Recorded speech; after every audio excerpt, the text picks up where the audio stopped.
চাকরি চোর এবং হিন্দু হত্যাকারী মুখ্যমন্ত্রীর পদত্যাগ চাই, এই দাবিতে ভারতীয় জনতা পার্টি ঘাটালে একটি সভা করেন। এই বৈঠকে উপস্থিত ছিলেন ঘাটালের বিধায়ক শীতল কপাট সহ বিজেপির অন্যান্য নেতৃত্ববৃন্দ এবং কর্মকর্তাগণ।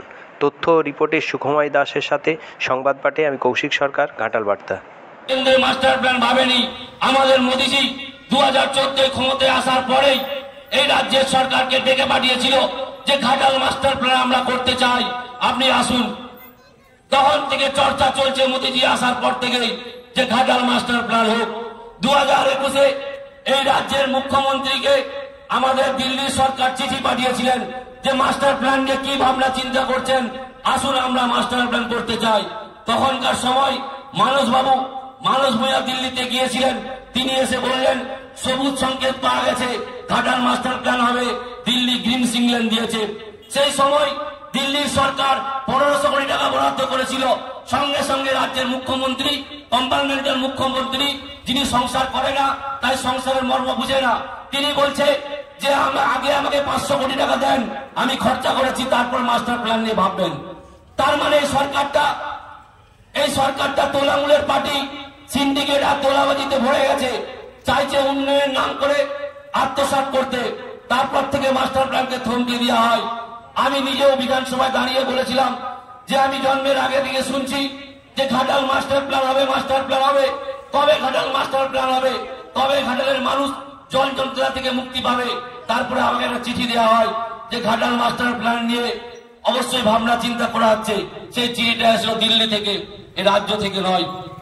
তো সেই জায়গায় আজকের দিনে 2024-এর লোকসভা নির্বাচনে এই কম্পার্টমেন্টের মুখ্যমন্ত্রী আরামবাগ লোকসভায় দাঁড়িয়ে বলেছিল ঘাটাল মাস্টার প্ল্যান হবে কেন্দ্রের সহযোগিতা ছাড়াই। কেন? কেন্দ্র কি বলেছিল নাকি যে আমি মাস্টার প্ল্যানের টাকা দেব না?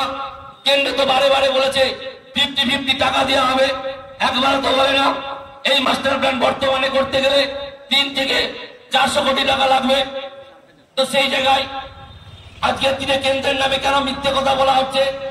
আমরা জানি এই রাজ্য সরকার তার সেই পরিমাণে অর্থ নেই, মাস্টার প্ল্যান করতে পারবে না। দেখছে এলাকা জুড়ে, বিশেষ করে ঘাটাল পৌরসভায় তৃণমূল বিরোধী কিছু ভোটার জাগ্রত হয়েছে। এই পৌরসভার চেয়ারম্যান থেকে শুরু করে এই পৌরসভার তৃণমূল নেতারা বুঝে গেছে যে ঘাটাল পৌরসভায় ম্যাক্সিমাম মানুষ তৃণমূল বিরোধী হয়ে গেছে, তাদেরকে ধরে রাখতে হবে, ধমকাতে হবে, চমকাতে হবে। তাই মাঝে মাঝে কখনো 10 নম্বর ওয়ার্ড, কখনো 11 নম্বর ওয়ার্ড, এরকম ব্যবহারে গিয়ে বলছে মাস্টার প্ল্যান হবে, এখান দিয়ে খাল কাটাই হবে, ওখান দিয়ে খাল কাটাই হবে। একবার তো দাসপুরে গিয়েছিলেন, চন্দ্রেশ্বর খাল কাটার নাম করে একটা জায়গা যেখানে 3 বার ফসল হয়, সেই জায়গায় জমি কাটবে, নদী করবে, খাল কাটবে। দাসপুরের মানুষ সেটা মেনে নেয়নি। আমরা যেটুকু জানি মাস্টার প্ল্যান শুধুমাত্র ভোটের একটা চমক, আদৌ মাস্টার প্ল্যান করতে চায় না সরকার। সে পরিমাণে টাকা নেই, 500 কোটি টাকা বরাদ্দ করে কাজ না হতে হতে বলছে 340 কোটি টাকা আমরা খরচা করে ফেলেছি। তাহলে বাকি টাকা 160 কোটি টাকা কোথা? সেই টাকায় কি মাস্টার প্ল্যান হবে? সেই জন্য ঘাটালের মানুষকে বিভ্রান্ত করছে। আমরা বলছি আমরা চাই ঘাটাল মাস্টার প্ল্যান হোক, আমরা চাই ঘাটাল মাস্টার প্ল্যান হোক। তার জন্য ডিপিআর দেখার কোথা দিয়ে হবে আমরাও সহযোগিতা করব। কিন্তু ঘাটালের মানুষকে বিভ্রান্ত করছে, ভয় দেখাচ্ছে, কিছু টাকা নেওয়ার জন্য, আবার ভোট ব্যাংকটা মজবুত করার জন্য। তাই আমরা এলাকার সর্বত্রের মানুষকে আমরা অভয় দিতে চাই, ঘাটাল মাস্টার প্ল্যান অবশ্যই হবে, আমরা সহযোগিতা করব, কিন্তু অবৈধভাবে নয়, কাউকে উচ্ছেদ করে দিয়ে নয়, পুনর্বাসন আগে দিতে হবে। যদি প্রয়োজন হয় তবেই তার দোকান হোক, বাড়ি হোক, জায়গা দেওয়া হবে, তার আগে নয় বন্ধু। সেই জন্য আমরা চাই সর্বত্রের মানুষের উন্নয়ন হোক, সবাই সুখে থাক, সবাই বসবাস করুক।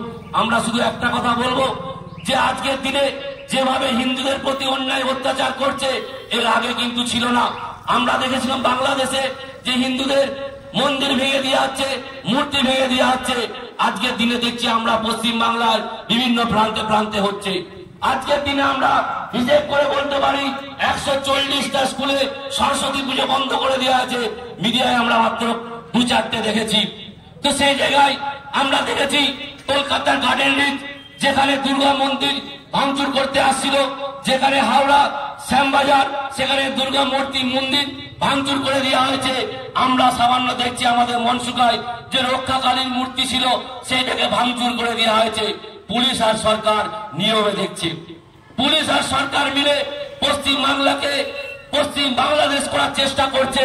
সেই জন্য আবারও আপনাদেরকে বলবো যে আপনারা আসুন, এমন একটা দলের ছত্রছায়া আসুন যারা হিন্দু রক্ষা করবে, যারা ধর্মকে রক্ষা করবে, যারা দেশকে রক্ষা করবে।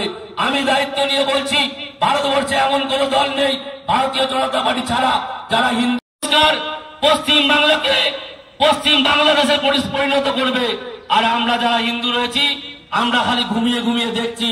আমরা ভাবছি লক্ষ্মী ভান্ডারে তো 500 টাকা ঢুকে যাচ্ছে, আমি তো চেয়ারম্যান, এই 6 নম্বর ওয়ার্ড 7 নম্বর ওয়ার্ডে দু একটা ক্যালভেট করলাম, লক্ষ লক্ষ টাকা ইনকাম করলাম। যখন বিরোধীরা এস্টিমেট চাইছে তখন আমি দিচ্ছি না। আমি কাউন্সিলর, আমি তো কিছু কামিয়ে নিলাম, ওই হিন্দুরা মরে যাক, আমি তো বেঁচে থাকবো। হয়তো আমরা আগে মরবো যদি এইভাবে চলতে থাকি। আপনিও হিন্দু, আপনার 5 বছর পরে হলেও হবে। সেই জন্য আমরা বলছি, হিন্দু যদি বাঁচতে চাও বিভেদ ভুলে এক হও। কারণ আমরা সবাই জানি ভারতবর্ষে অনেক রাজনৈতিক দল রয়েছে, কেউ কিন্তু হিন্দু নিয়ে কথা বলে না। কয়েকদিন আগে আমরা দেখেছি যে বাংলাদেশে যেভাবে হিন্দুদের প্রতি অত্যাচার হলো, মহিলারা যেভাবে ধর্ষিতা হলো, কোন রাজনৈতিক দল মুখ খুলেনি, একমাত্র ভারতীয় জনতা পার্টি ছাড়া। সেই পশ্চিম বাংলার বিরোধী দলনেতা শুভেন্দু অধিকারী হোক এবং আমাদের দেশের প্রধানমন্ত্রী নরেন্দ্র মোদীজি হোক, তারা হিন্দুদের পাশে গিয়ে দাঁড়িয়েছিল।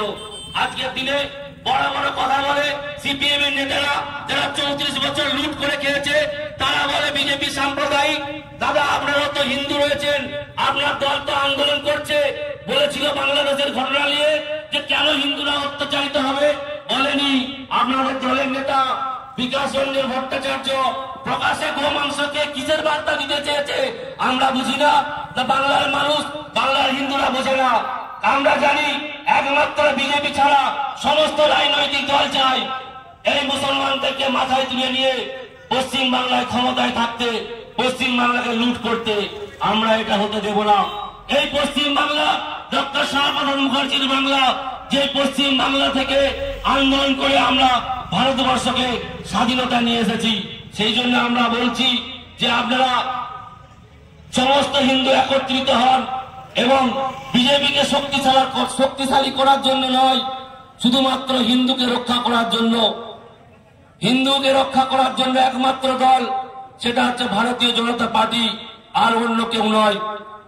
তো সেই জন্য আমরা বলতে চাই, ধর্ম রক্ষা করছে, তারা দেশকে রক্ষা করছে। শুধুমাত্র তৃণমূল নেতারা বলে যে বিজেপি ধর্ম ধর্ম করে। বিজেপি ধর্ম ধর্ম করে ঠিকই, বিজেপি তার জায়গায় উন্নয়নটা করে। আজকের দিনে তাকিয়ে দেখুন ভারতবর্ষ অর্থনৈতিক দিক দিয়ে কোন জায়গায় ছিল, আজকে মোদীজি কোথায় নিয়ে এসেছে। আমাদের খুব মনে আছে, আপনাদেরও খুব মনে আছে, আমাদেরও খুব মনে রয়েছে, যখন 30 বছর কেন্দ্রের সরকার ছিল, কংগ্রেস সরকার, তখন পোলিও নামে একটা রোগ দেখা দিয়েছিল, তার টিকা আবিষ্কার করতে 30টা বছর লাগিয়ে দিয়েছিল।